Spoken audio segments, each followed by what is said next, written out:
5 থেকে 7 জনের মোরগ পোলাও কীভাবে রান্না করব সেটা আপনাদের সাথে শেয়ার করব। হ্যালো ভিউয়ার্স, আসসালামু আলাইকুম। Welcome back to my another video of versatile Rumi. আশা করি আল্লাহর রহমতে সবাই ভালো আছেন। মোরগ পোলাওর কথাটা শুনলে কেমন যেন জিভে পানি এসে পড়ে, তাই না? জিভে পানি আসার মতোই কিন্তু এই রেসিপিটি। তো চলে যাচ্ছি, প্রথমে যা করে নিচ্ছি, একটা মশলা পেস্ট তৈরি করে নিব।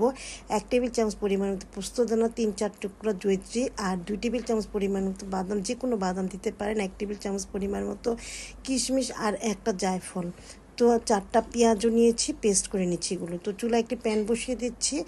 হাফ কাপের থেকে একটু বেশি পরিমাণের মতো সরষের তেল দিয়ে দিচ্ছি। শুকনো যে গরম মশলাগুলো সেটা দিয়ে দিচ্ছি, আমরা তো সবাই জানি। আর এখানে পেঁয়াজের পরিমাণটা একটু বেশি দিতে হবে, 250 গ্রামের মতো, তার থেকে একটু বেশি দিয়েছি পেঁয়াজ কুচানো। তো পেঁয়াজটা যখন বেরেস্তা হয়ে আসবে তখন দিয়ে দিচ্ছি এক এক মশলাগুলো। 2 টেবিল চামচ পরিমাণের মতো আদা পেস্ট, 2 টেবিল চামচ পরিমাণ মতো রসুনের পেস্ট, আর সামান্য পানি দিয়ে দিচ্ছি। আর দিয়ে দিচ্ছি লবণ স্বাদ অনুযায়ী, 1 চা চামচের মতো ধনিয়া গুঁড়া, 1 চা চামচের মতো জিরা গুঁড়া, আর দিয়ে দিচ্ছি 1 চামচ উঁচু করে মরিচের গুঁড়া। এরপরে আমার হোমমেড মশলা, গরম মশলার গুঁড়াও দিয়ে দিচ্ছি 2 চা চামচের মতো। এরপরে যে পেঁয়াজ পেস্টটি করেছি সেটাও দিয়ে দিচ্ছি, দিয়ে একটু ভালো করে কষিয়ে নিতে হবে। আর এখানে আমি 2টা মুরগি নিয়েছি, পিস পিস করে 4টা রান আস্ত রেখেছি, আর বাকিটুকু একটু পিস পিস করে নিয়েছি। তারপরে এটা মশলার মধ্যে দিয়ে দিচ্ছি, ভালো করে একটু কষিয়ে নেওয়ার পরে যে মশলার পেস্ট তৈরি করেছি সেটা এখন দিয়ে ভালোভাবে নেড়েচেড়ে নিচ্ছি।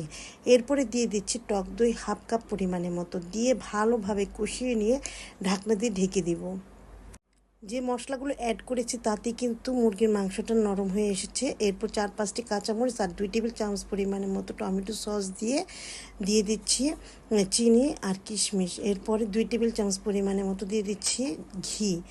আর এর পাশে আমি কিন্তু পোলাওটা রান্না করে নিচ্ছি। পোলাওটা দেখাচ্ছি না, পোলাওটা কিন্তু সাদা পোলাও রান্না করতে হবে।